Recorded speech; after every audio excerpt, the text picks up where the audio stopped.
नमस्कार, मी गावचा गुरुजी बोलतोय त्या लेकरांसाठी जे स्वप्न पूर्ण करायला झगडत आहेत आणि ज्यांच्या मागं अजूनही आईवडिलांची तळमळ उभी आहे. मित्रांनो, मी आहे गोविंदच्या शेतामध्ये. खरं तर दुपारच्या सत्रामध्ये शाळेला सुट्टी असल्याकारणाने गोविंद वडिलांना मदत करण्यासाठी शाळेत येतो असं मला कळालं आणि मी त्याला भेटण्यासाठी इथंच आलो. गोविंदचे वडील अशोक बडवणे.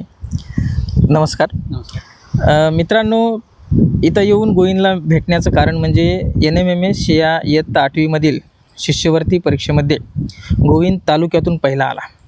एका कष्टाळू शेतकऱ्याचा मुलगा छोट्याशा गावातून जिल्हा परिषद शाळेमध्ये शिकून हा मुलगा नांदेड तालुक्यातून 146 गुण घेऊन तब्बल नांदेड तालुक्यातून पहिला येतो म्हणजे गावखेड्यातील मुलांसाठी खूप अभिमानाची गोष्ट आहे.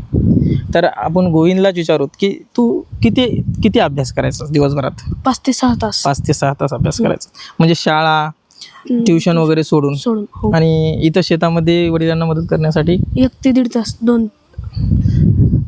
तुम्हाला शेतामध्ये मदत करायचं का? करायचं सर. हां, रोज 1 तास 1.5 तास मदत करते सर. बरं. तुम्हाला कसं वाटाले की आपला मुलगा नांदेड तालुक्यातून पहिला? चांगलं वाटेल सर. हां, चांगलं वाटेल. म्हणजे प्रामाणिकपणाने मेहनत केलेली त्याचं फळ मिळालं. प्रामाणिकपणानं मेहनत केली, योग्य मार्गदर्शन, टाइम टेबल आणि सगळं शिक्षकांचं मार्गदर्शन, योग्य नियोजन याच्यामुळं हे सगळं शक्य झालं. संगत वगैरे. हो, मित्रांची संगत, टाइम टेबल समजा, हे एकमेकाला सहकार्य करण्याची भावना, बरं या सगळ्या गोष्टीमुळे हे शक्य झाले. मित्रांनो, खरं तर एका गावातील विद्यार्थ्यांना साधनांचा खूप अभाव असतो. आपण पाहतोय की गावामध्ये व्यवस्थित बऱ्याच काही गोष्टी मिळत नाही आहेत.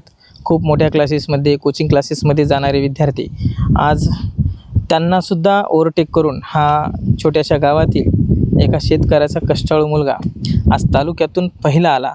खरंच खूप अभिमानाची गोष्ट आहे.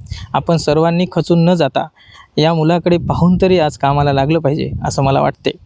खरं तर येणाऱ्या काळासाठी गोविंदला मनापासून खूप खूप शुभेच्छा. चला तर मग शिकत राहू, प्रयत्न करत राहू आणि गावातूनच प्रेरणा देत राहू. धन्यवाद.